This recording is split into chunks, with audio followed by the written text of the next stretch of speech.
ایک شخص تھا، اس کے 2 بیٹے تھے. اب موت تو آنی ہے. ایسا ہی ہوا کہ اس والد کا انتقال ہو گیا. اس نے وراثت میں ایک گھر چھوڑا. اس کے 2 بیٹے تھے.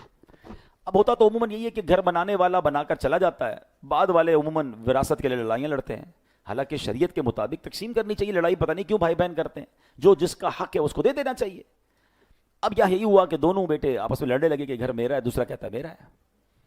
اب کیا ہوا، جب جھگڑا بڑھ گیا تو اللہ پاک نے اسی گھر کی ایک اینٹ کو بولنے کی طاقت عطا فرما دی. وہ اینٹ کلام کرنے لگی، بلاک. ٹھیک ہے.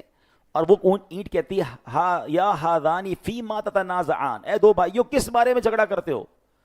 آؤ ذرا پہلے میری کہانی سن لو. وہ اینٹ اپنی کہانی سناتی ہے. وہ کہتی ہے میں ایک بادشاہ تھا. بلاک اینٹ کیا کہہ رہی ہے؟ میں ایک بادشاہ تھا، سال ہا سال حکومت کرتا رہا، بڑا کر و فر تھا، بڑا جاہو جلال تھا. بادشاہ تو بادشاہ ہوتا ہے نا، رعایا آگے پیچھے، دربان آگے پیچھے، پیسوں کی ریل پیل. کہتے بڑے مزیدار حکومت کی. پھر مجھے موت نے آ لیا، فنا کے گھاٹ اتر گیا. میرے خوبصورت رخسار، پیاری پیاری آنکھیں، طاقتور جسم، مضبوط بازو، میری ہڈیاں، غرض میرا پورا وجود گل سڑ کر مٹی ہو گیا.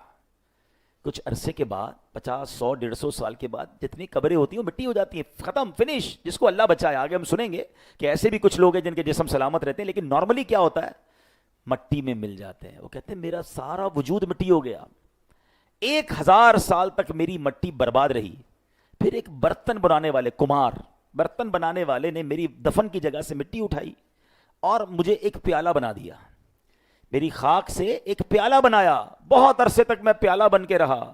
تھوڑے عرصے بعد پیالہ بھی ٹوٹ گیا. کہتے پھر مٹی بن گیا.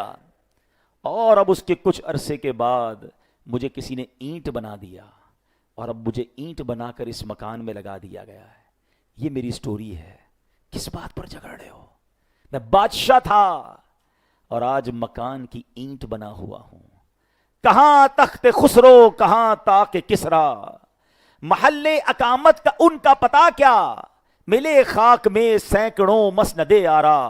نہ گورے سکندر ہے نہ قبر دارا، مٹے نامیوں کے نشان کیسے کیسے، زمین کھا گئی نوجوان کیسے کیسے. اے میرے پیارے